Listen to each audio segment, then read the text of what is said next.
Boa tarde, estamos começando aqui mais uma live. Eu estou com o delegado e professor João Vitor Tayá, delegado de polícia, e está aqui conosco para conversar sobre a decisão do STF ontem à noite, que acabou com a possibilidade de prisão em segunda instância. Havia ali uma torcida sobre qual a tese que ganharia no STF.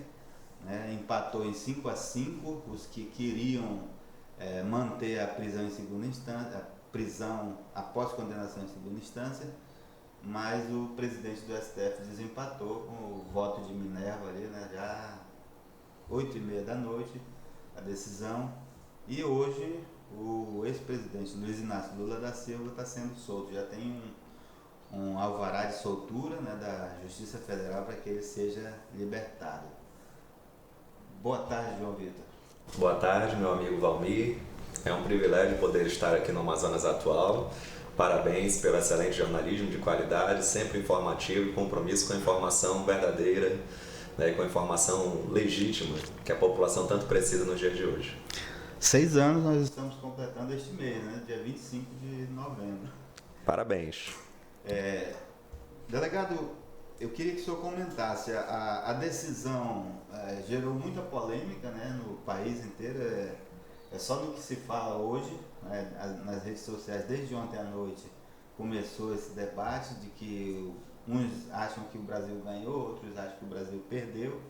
O que o senhor acha? Eu acho que venceu a democracia, venceu o cumprimento da Constituição Federal e foi restabelecida uma parcela daqueles direitos que nós sempre precisamos que sejam cumpridos, mas nem sempre o judiciário os reconhece.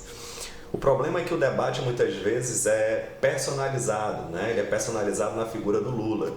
E eu compreendo que o Lula tenha se tornado um símbolo da injustiça promovida pelo STF ao mudar o entendimento sobre a possibilidade de prisão em segunda instância. Quando, na medida em que ele se tornou um símbolo, quando essa decisão pode afetá-lo, acaba que se pauta toda a discussão em torno da figura dele, se ele pode ou não ser solto.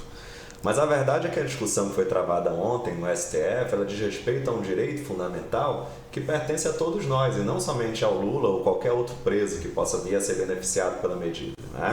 É preciso reconhecer, o STF até, por meio dos seus ministros ontem, deu essa informação, que essa medida do STF ela vem para atingir um pouco mais de 2.000 presos. Num total de mais de 800 mil presos que nós temos no sistema penitenciário brasileiro, isso corresponde a menos de 0,25% dos presos. Então, não é um debate que diz respeito ao Lula, é um debate que diz respeito ao cumprimento da Constituição Federal.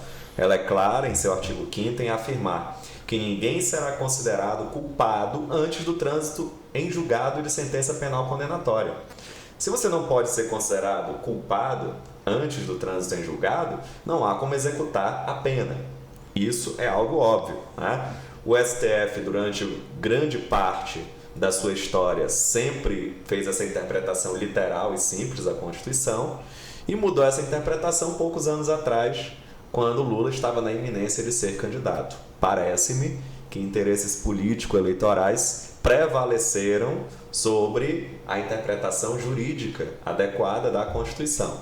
E ontem o STF recuperou um pouco da sua credibilidade ao restaurar o entendimento democrático e literal da Constituição Federal. Bom, mas essa frase que o senhor acaba de dizer, na verdade, é o que vem sendo combatido. A grande parte da população, principalmente na internet ali, o pessoal acha que o Brasil perdeu porque a decisão contribui para o aumento da impunidade no Brasil. Na verdade, as pessoas precisam tratar a segurança pública com a seriedade e racionalidade que o tema exige. Veja bem, o que vai resolver o problema da impunidade no Brasil, ou mesmo da criminalidade, não é a prisão. Há pouco tempo atrás, o Bolsonaro falou que ia dar carta livre para os policiais matarem e os bandidos iriam morrer igual baratas nas ruas. Eu fiquei muito reflexivo sobre essa frase, porque quando a gente todo mundo já teve barata em casa, quando a gente mata barata, geralmente ou a gente esmaga barata ou a gente usa inseticida, Mas aí você sai para o trabalho, você sai para a faculdade, quando você volta tem um monte de barata lá de novo.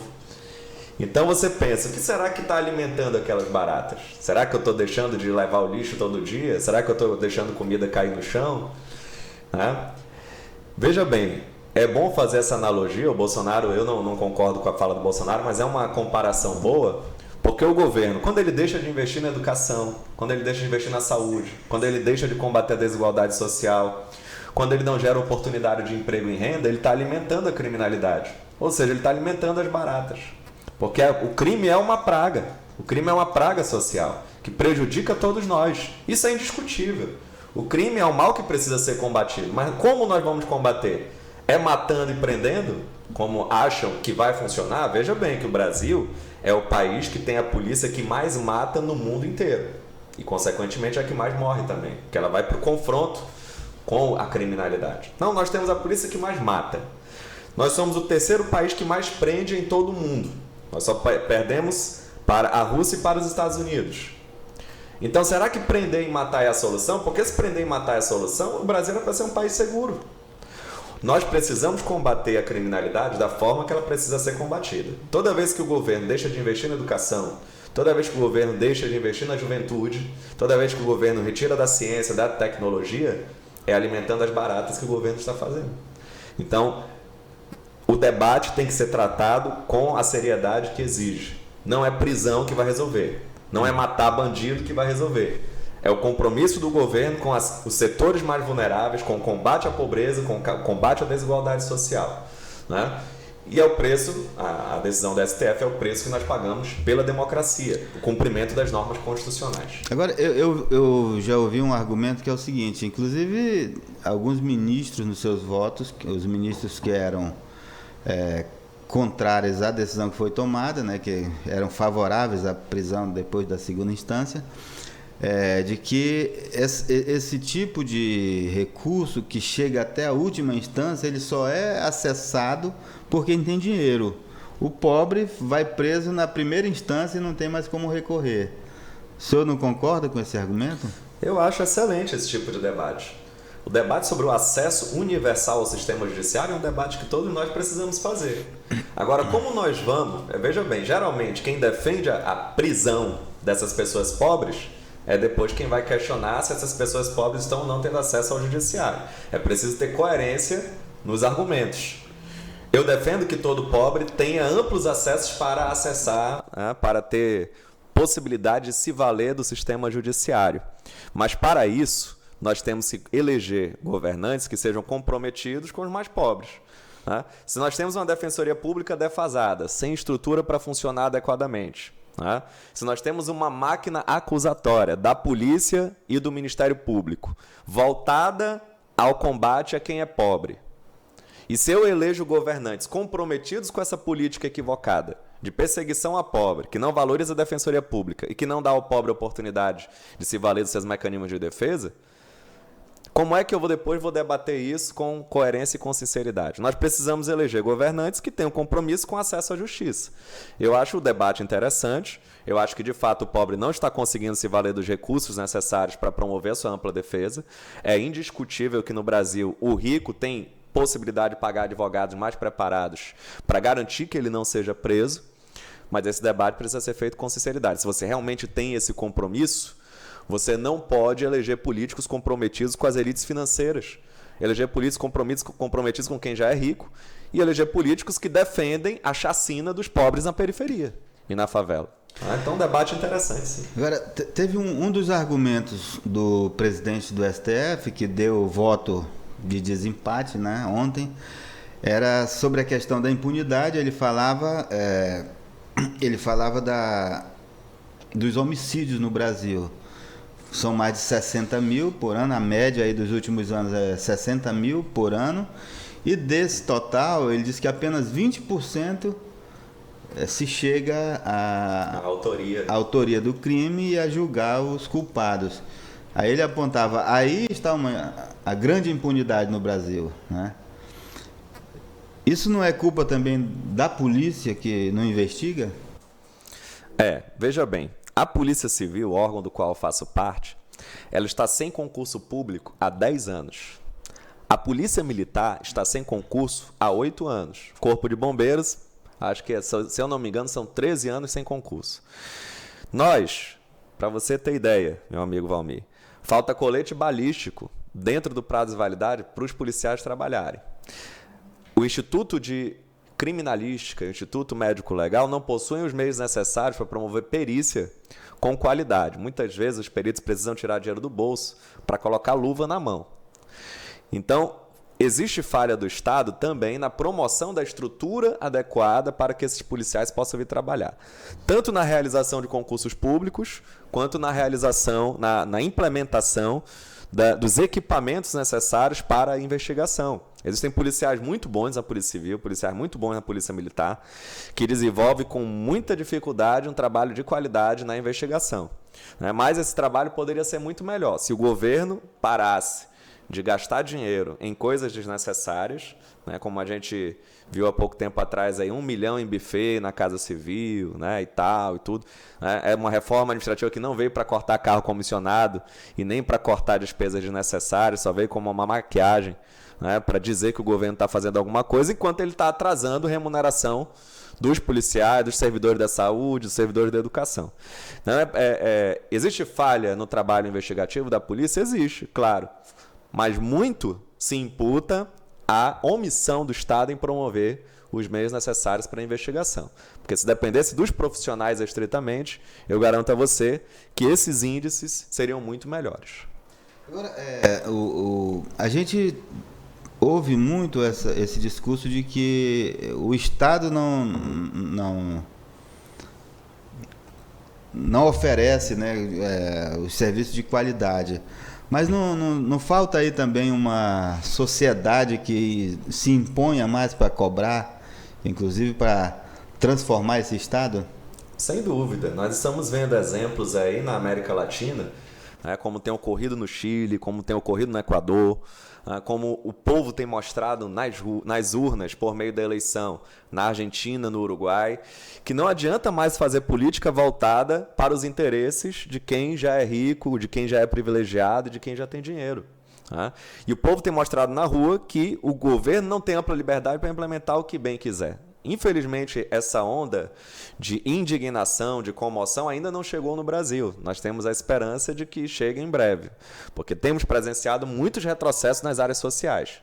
Então, a indignação é o combustível de que precisa o povo para impor ao governante que ele implemente as medidas necessárias a serviços públicos de qualidade. Eu costumo sempre dizer, isso é uma frase conhecida, no meio político, é o governante que deve temer o seu povo. Não é o povo que deve temer o governante. E isso o povo brasileiro ainda está precisando fazer. Fazer com que seus governantes, representantes parlamentares, o temam, para que assim eles caminhem na direção necessária para os serviços públicos de qualidade que tanto o povo precisa. Em relação a essa questão da corrupção, porque aí que está a principal discussão em torno da corrupção, porque segundo os defensores da prisão após a segunda instância diziam que, por exemplo, a decisão do STF fere de morte a Lava Jato, que é a operação que combate a corrupção. E como é que o senhor avalia essa questão do combate à corrupção? É nessa linha que tem que ser combatido, como vinha sendo combatido pela Lava Jato? Bom, primeiro ponto, nós precisamos ressaltar que a decisão do STF de ontem dizia respeito ao cumprimento de um direito fundamental da Constituição Federal. A liberdade e a vida são considerados os bens mais preciosos para todos nós. O direito de nós ir e vir para algum lugar ou o direito de viver são os direitos mais preciosos na Constituição. Foi o direito à liberdade que o STF decidiu ontem. Se nós permitimos a supressão do direito à liberdade, contrariamente ao que determina a Constituição Federal, nenhum direito nosso está salvo. O direito, por exemplo, nós estamos aqui hoje conversando sobre política, é um direito que pode estar ameaçado em breve. O direito de nós termos uma casa, o direito de nós termos uma religião, Se nem a vida e a liberdade estão sendo respeitadas, o que dirá o direito de manifestar opinião, o direito de ter uma religião? Então, primeiro, nós precisamos deixar claro que a decisão do STF ontem não dizia respeito ao combate à corrupção, mas à preservação do direito fundamental que está previsto na Constituição Federal. Quanto ao combate à corrupção, veja bem, a Lava Jato demonstrou que dinheiro era desviado ilicitamente da Petrobras não só para o Partido dos Trabalhadores do Lula, mas também para o PMDB do Temer e para o PP de Bolsonaro. Só que toda a grande imprensa canalizou a indignação para o Partido dos Trabalhadores.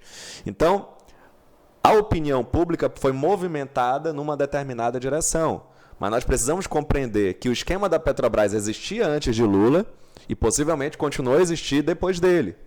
Que os grandes agentes corruptores, o TC, OAS, Odebrecht e todas as empreiteiras que tinham contratos com a Petrobras, eles financiaram tanto a campanha da Dilma quanto financiaram a campanha do Aécio. E como financiaram também a campanha do Bolsonaro. Então é o esquema de corrupção que tem como ponto central a submissão dos agentes políticos às grandes empreiteiras, aos bancos, ao poder econômico. Como nós podemos combater a corrupção, então? Fazendo com que o nosso modelo eleitoral não seja curve aos interesses dos grandes grupos econômicos. Primeiro, elegendo pessoas que não estejam submetidas a esse poder econômico. E segundo, mudando o próprio processo eleitoral. Porque, veja, se você vai votar na Europa, você não vota numa pessoa, você não vota no Valmir, não vota no João Vitor Tayá. Você vota em um programa, você vota em um partido, você vota em uma ideia. Recentemente teve a eleição agora em Portugal. Então você pega a cédula e vota. Partido Socialista, Partido Conservador, Partido do Bloco de Esquerda. Hoje você vota numa pessoa, a eleição é personalista e isso já contribui para a corrupção. Um outro pilar da corrupção é o financiamento privado de campanha, que foi um pouco flexibilizado, né? As pessoas jurídicas, empresas já não podem mais financiar a campanha, mas as pessoas físicas ainda podem. E com isso existem meios, né, de dinheiro do grande poder econômico e parar na campanha eleitoral de alguns agentes políticos. Então eu penso que o combate à corrupção ela passa por uma análise do processo eleitoral em que nós precisamos necessariamente mudar esses dois pilares. Primeiro, votar em uma ideia e não mais em pessoas. Né? Por que hoje o debate político se pauta em Lula versus Bolsonaro? Porque você vota em Lula e vota em Bolsonaro. Então você tem que votar em uma ideia, um programa como já acontece na Europa. E segundo, acabar com história de poder econômico financiando campanha eleitoral. Dinheiro de empresário financiando campanha eleitoral. Mas isso não acontece em outros países, Estados Unidos, não tem financiamento de campanha eleitoral por empresa também? Mas não tem sentido de existir você eleger governantes que vão administrar o patrimônio público se durante a campanha ele esteve submetido aos ditames de um empresário. Veja bem que nenhum empresário faz caridade. Todo empresário faz investimento. Qual o interesse de um empresário financiar a campanha de um agente político? Se não for para depois, durante o mandato, ele ser beneficiado de alguma maneira. Então não existe razão de nós defendermos financiamento privado de campanha no Brasil. Porque o empresário que dá o dinheiro, ele vai querer o dinheiro de volta depois e com juros. Porque o dinheiro ele não empresta dinheiro sem juros, não. É com juros altos. E a gente percebe que essas empreiteiras que estavam na Petrobras, eles passavam 1% para o PT, 1% para o PP e 1% para o MDB, dos contratos superfaturados. Mas os contratos eram superfaturados na ordem de 200%, 300%, 400% a mais de lucro. Então era uma miséria de repassar para os partidos, mas os lucros ilícitos dessas grandes empreiteiras era muito maior. Então você vê como é a proporção da troca de favores entre os agentes políticos e os grandes grupos empresariais. Eles emprestam um pouco para depois ganhar muito mais lá na frente. Voltando ao nosso tema, prisão em segunda instância, em outros países a prisão em segunda instância ela existe e em alguns até em primeira instância. Depois da primeira instância, condenado na primeira instância, a pessoa já vai para a cadeia. Né? Por que o Brasil tem que ser diferente? Essa é uma discussão muito interessante, Valmir. Por quê? Nós precisamos saber que o que o STF decidiu ontem não foi sobre acabar com a possibilidade de prisão. Veja bem, que aqui em Manaus nós temos um exemplo claro, né? O caso da morte do engenheiro Flávio, existem pessoas presas, dentre eles o enteado do prefeito de Manaus. Essas pessoas estão presas antes mesmo, possivelmente, antes mesmo de existir um processo. Nem existe processo, elas já estão presas. Por quê? Porque qualquer pessoa pode ser presa ou por ter cometido um flagrante delito, ou por uma ordem judicial, uma prisão temporária ou uma prisão preventiva. Se o acusado, se o investigado é um preso perigoso, se ele está com risco de fugir, se ele está destruindo provas, se ele está ameaçando testemunhas, ele pode ter a prisão decretada a qualquer momento, a pedido de um delegado de polícia, a pedido do Ministério Público e por ordem de um juiz. Então o STF ontem ele não eliminou as possibilidades de prisão. Perceba que antes mesmo da existência de um processo, uma pessoa pode ser tranquilamente presa. Tá? O que se discutiu foi a possibilidade de execução definitiva da pena. Perceba que todos nós, para sermos condenados, precisamos passar por um processo judicial. E esse processo judicial tem início, meio e fim. Como é que eu vou executar a pena de um processo se o processo ainda não chegou ao seu fim? Se ainda não foi firmado um juízo definitivo sobre a minha culpa? Se eu ainda posso recorrer das decisões que são desfavoráveis a mim? É isso que se discutiu no STF ontem. Não se discutiu a supressão das prisões. Se discutiu a possibilidade ou não de se imputar a pena definitiva a alguém antes de este alguém ter a oportunidade de usar todos os seus recursos. É isso que se discutiu ontem. Então, por que em outros países existe essa possibilidade e no Brasil não? Porque a nossa Constituição Federal determinou que isto não é possível. Ela disse que ninguém é culpado antes do trânsito ser julgado. E se ninguém é culpado, nós temos que cumprir o mandamento constitucional, porque faz parte do Estado Democrático de Direito. O que não significa que as pessoas não possam ser presas a qualquer momento. Elas podem, basta uma ordem judicial, como são mais de 800 mil presos no Brasil. 60% sem uma sentença condenatória. 60%. Nós estamos falando aí de praticamente 500 mil de pessoas presas sem uma sentença de primeiro grau no Brasil. Sem uma sentença de primeiro grau no Brasil. Essa é a regra no sistema penitenciário. Eles estão presas. Então, o STF ontem não decidiu sobre isso, sobre a eliminação da prisão temporária e das prisões cautelares em geral. Ele decidiu sobre a possibilidade ou não de execução definitiva da pena antes do trânsito ser julgado. Eu não poderia deixar de aproveitar a oportunidade para lhe perguntar sobre um outro tema que tem a ver com isso, né? Com a prisão, que é a audiência de custódia. A audiência de custódia vem sendo bombardeada, principalmente por aqueles programas policialescos, né? Condenando a audiência de custódia.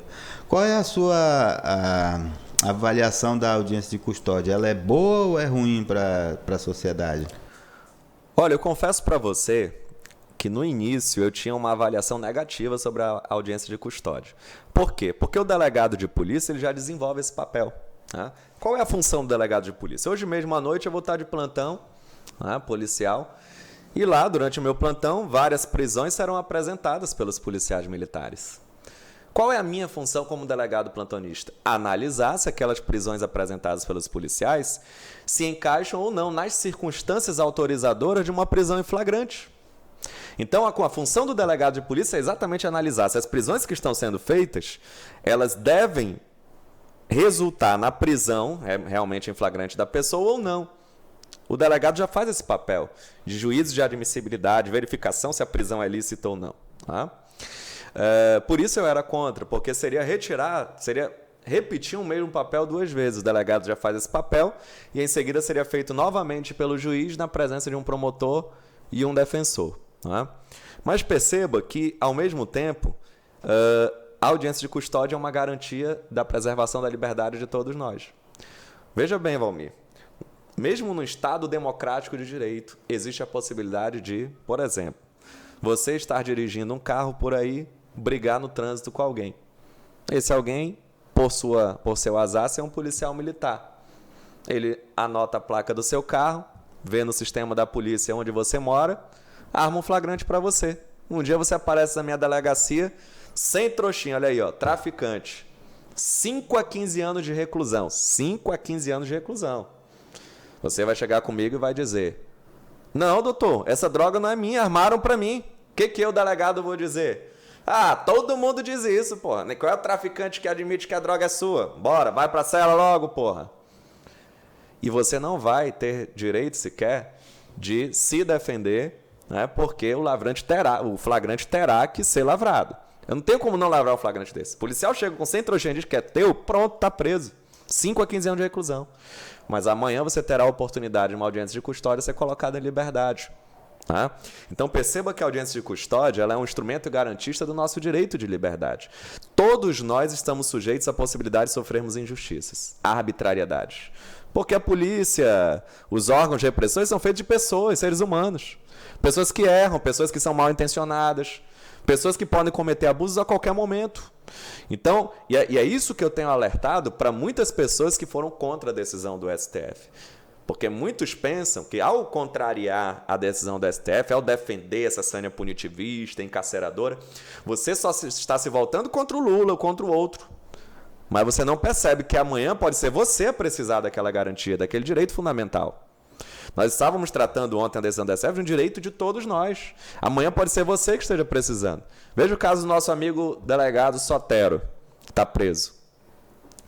Eu tenho um conhecido na polícia que ele sempre defendeu essa ideia, encarceradora, punitivista, direitos humanos é coisa de bandido, tem que acabar e tudo. Quando nosso amigo delegado Sotero foi preso, o que ele foi dizer? Porra, por que o cara está preso? O cara tem residência fixa, o cara tem um emprego, o cara é uma boa pessoa. Aí eu disse, agora você quer defender os direitos humanos. Agora você quer que os direitos do nosso amigo sejam preservados. Mas você não sempre defendeu que direitos humanos é coisa de vagabundo? Você não sempre defendeu que direitos humanos tem que acabar e que só bandido que se beneficia disso? Por que você está agora querendo que o direito do nosso amigo seja respeitado? Quando você move a opinião pública contra os direitos humanos, você move uma coisa da qual você não tem mais controle depois. Qual é o juiz, com um caso de repercussão desse, qual é o juiz que vai dar uma canetada assaltando o delegado? Se a opinião pública vai se voltar contra ele, é a opinião pública que você ajudou a formar. Então, nós precisamos debater o direito de forma técnica e científica, não com meus sentimentos pessoais. Eu acho que isso... Eu estava até conversando hoje com o meu personal trainer lá na academia, eu faço academia e tudo. Eu falei, meu amigo, imagina que você é formado em educação física. Eu chego aqui e digo, não, você está errado, porque o exercício tem que ser assim, o exercício tem que ser assado, tem que fazer... Mas eu nunca pisei numa faculdade de educação física na minha vida, eu quero dizer como o teu trabalho tem que ser feito. É assim que as pessoas opinam sobre o direito hoje. Elas não estudam direito, elas não sentaram na faculdade de direito, elas não têm conhecimento de nada, nem querem ter, mas querem opinar sobre tudo conforme os seus sentimentos e as suas vontades pessoais. Não é assim. Não é assim que se faz direito. Se faz direito de forma técnica, científica, cumprindo a lei e cumprindo a Constituição Federal. Para encerrar, então, o STF acertou na decisão. Na minha opinião, ele restabeleceu a ordem democrática, ele corrigiu um erro que cometeu por finalidades políticas, né, para que o Lula não fosse candidato a presidente. O medo desses setores políticos conservadores do Brasil era que Lula fosse candidato a presidente. Porque se ele tinha... Veja, em abril, quando o Lula foi preso, ele tinha 39% da intenção dos votos, enquanto o Bolsonaro tinha 19%. A prisão do Lula alterou completamente o processo eleitoral. Foi um golpe contra a democracia. Por quê? A prisão, o STF tinha um entendimento dominante que já perdurava há muitos anos, mudou o seu entendimento antes da eleição para possibilitar a prisão do Lula, e agora que a eleição já passou, ele retoma a posição anterior, possibilitando a liberdade do Lula. Então, o STF corrigiu um erro que tinha promovido por finalidades políticas, e hoje a democracia brasileira consegue respirar um pouco mais aliviada de tantos retrocessos que foram promovidos contra a nossa ordem constitucional. Ok, essa é a opinião do João Vitor Tayá, delegado de polícia, professor de direito, né? Isso mesmo. E a gente encerra a nossa live por aqui. Agradeço a tua presença, agradeço a audiência. Muito obrigado, Valmir, pela oportunidade de falar de um debate tão importante para a população e que vocês continuem desenvolvendo esse jornalismo com tanta qualidade e excelência como vocês vêm desenvolvendo já há 6 anos, né, que vão ser completados em novembro. Parabéns, porque você é uma pessoa competente, isenta para tratar o jornalismo com a qualidade que Manaus precisa e o Amazonas precisa. Obrigado, a gente fica por aqui. Até mais.